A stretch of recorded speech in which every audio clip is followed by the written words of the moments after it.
सालों पहले गुमथा गांव में रहने वाला एक किसान काफ़ी दुखी था। वो अपने जीवन की छोटी छोटी परेशानियों को लेकर उदास रहता था और अपने दुख के बारे में लोगों को बताता फिरता था।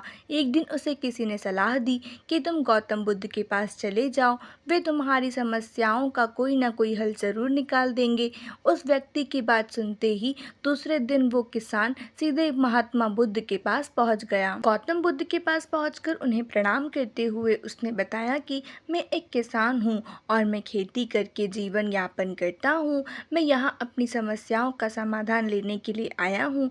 दरअसल कई बार हमारी फसल अच्छी होती है तो कभी बिल्कुल भी नहीं होती। इससे मैं बहुत परेशान हो जाता हूँ। इतना कहने के बाद किसान ने आगे कहा कि मेरी पत्नी है और वो मुझसे बेहद प्रेम करती है, पर कभी कभी वो मुझे बहुत परेशान करती है। उससे मैं तंग आ गया हूँ और कभी कभी लगता है कि अगर वो मेरे जीवन में नहीं आती तो मैं कितने अच्छे से रहता। इस तरह वह अपनी सारी परेशानियां महात्मा बुद्ध को सुनाता रहा और वो उसकी बातें सुनते रहे। जब तक किसान बात कर रहा था तब तक गौतम बुद्ध एक शब्द भी नहीं बोले। वो बस ध्यान से किसान की ही बातें सुन रहे थे। परेशानी बताते हुए किसान बोलता है कि मेरा एक बच्चा भी है, वो है तो काफ़ी अच्छा पर कई बार मुझे परेशान करता है और मेरा कहना नहीं मानता।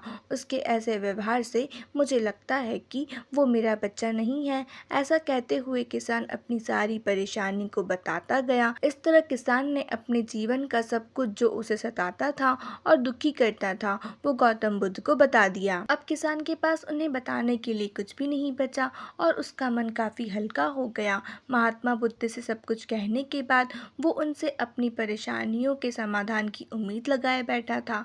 काफ़ी देर तक गौतम बुद्ध के जवाब का इंतज़ार करने के बाद बेसब्र होकर किसान ने ऊंची आवाज़ में महात्मा बुद्ध से पूछा, क्या आप मेरी समस्याओं को लेकर कुछ नहीं कहेंगे? तब गौतम बुद्ध बोले, मैं तुम्हारी किसी तरह से भी मदद नहीं कर सकता। किसान ने महात्मा बुद्ध से ऐसे जवाब की उम्मीद नहीं की थी। वो उनका जवाब सुनकर हैरान हो गया। उसे अपने कानों पर भरोसा नहीं हो रहा था। उसने भगवान बुद्ध से पूछा कि ये आप क्या बोल रहे हैं?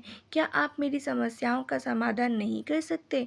मैंने सुना है कि आप सभी की समस्याओं का समाधान करते हैं, तो मेरी समस्याओं का क्यों नहीं करेंगे? आज के लिए बस इतना ही। आगे की स्टोरी नेक्स्ट पार्ट में। नेक्स्ट पार्ट देखना बिल्कुल मत भूलिएगा। अगर स्टोरी अच्छी लगे तो लाइक एंड सब्सक्राइब करना बिल्कुल मत भूलिएगा। मिलते हैं नेक्स्ट पार्ट में, तब तक के लिए थैंक्स फॉर वॉचिंग।